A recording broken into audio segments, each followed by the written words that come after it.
This is Jordan. This video is being recorded on the evening of Sunday, December 3rd, 2023. Thank you so much for tuning in today. Hope you all had a great weekend. If you haven't already, please subscribe to the channel.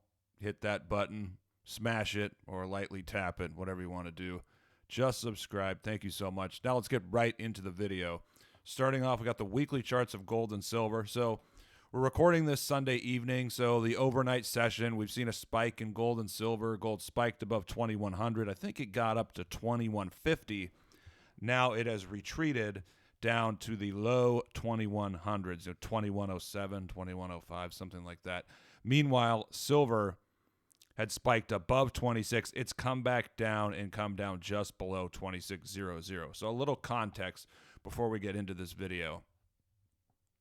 So last week we had last Thursday convincing monthly all-time high close, weekly convincing breakout there daily.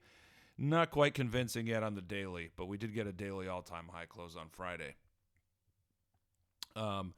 So I mean, looking at the support for gold, you have these, based on this. I think this is around 2040, 2000. That is one scenario where you could get a snapback in gold to immediately retest the breakout. That's one scenario. Another scenario is you have gold.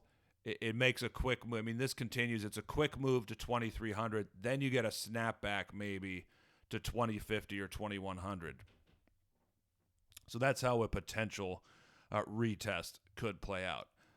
But, that being said, this action we have here in silver, I mean, this looks like a little cup, which is possibly build it. This could be a cup, although gold is too strong because it's already broken out.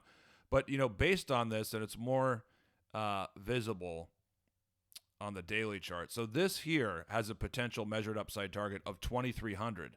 And if we take this here, just this action and this low here, and this resistance here, that gives a measured upside target of about 2,500. So short-term, medium-term, 2,300, 2,500. Of course, the measured upside target, of the cup and handle, that gives us 3,000. Now, looking at the log target, that projects to almost 4,000. So I know there's a lot to take in, but short-term, let's just focus on 2,300 as a measured upside target here. Now, for silver as well, this could be a potential cup here. And so this gives us a potential measured upside target of, I want to say like 30.50 or 31. So this action here, that could take us above 30, potentially to around 31. So last week, silver just closed just a tad below 26 resist. So it's right there. It's battling this resistance. So if silver can take out 26, it's probably going to test 28. Looking at the weekly chart, it's clear, 28, call it 28.50. That's really the next significant target. But, we have to see silver really break away and push past 26. So that has not happened yet. If gold does a quick snapback here, you could see silver consolidate a little bit here and, set up a potential move like that. Gold-silver ratio. So it's come down just below 81. There is support around 78. I mean, I typed in some numbers. If this goes to 78 and you have gold go to 2,300, I think that gives you 29 for silver. So it's just putting it out there. Now, getting into the stocks, last week, this head and shoulders pattern, clear breakout last week. I mean, you see it.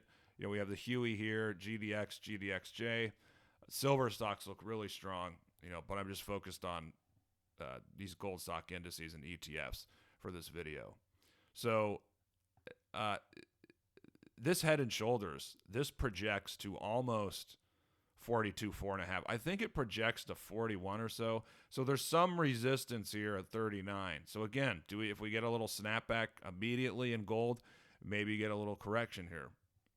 But there's more room to run. Same thing for GDX. I believe this bottom measures to 34. Again, a little resistance at 33. Potential target at 35. So yeah, looking at the weekly chart, this is the next significant resistance on the weekly chart. This here, this here, this here. Now, looking at the monthly chart, I think it comes in here. on the monthly chart. That's really the next significant resistance. And, we saw that silver could have a little cup. You could be seeing that. I mean, that could develop here for the gold stocks, for GDXJ, all these things. I mean, I'll just, they look the same. I'll just stick with this for now. I don't need to do it on every single chart here. But this could be a cup, if you see GDXJ continue up here and then it, maybe it consolidates, corrects for a month or so or 5 weeks or whatever, that could set up a cup with a little handle. You get down here at 30, 31, 40. So that, what's the measured upside target? Of that whole measurement, it's pretty close to this one here. Now let's do this, 35, 26, 9, 44. So this would likely, or if you take 26, 30, yeah, that's still going above this target. But, focusing on GDXJ, potential cup here, a little consolidation, measured upside target would take you here. For GDXJ, it would take you, above this. For the Huey, so that comes in around 330-ish, 270, so 340. So, yeah, this would probably go a little bit above here. The measured upside target is, I think it's 262. So, really strong week for the sector. Maybe we get a snapback for a couple days, but looking at it's really hard to buy and be bullish when you've had a big move already in the short term. But what happens with these moves is they correct, but really fast. Like you could see like a 10% correction in the miners over like 2 or 3 days, really quickly, and it's an intraday correction. So that's the difficult thing with the sector. When it takes off and it's really moving, you're not going to get those big pullbacks, at least not yet. So that's all for this video. Let me know what you think in the comments. Talk to you guys again in the next video.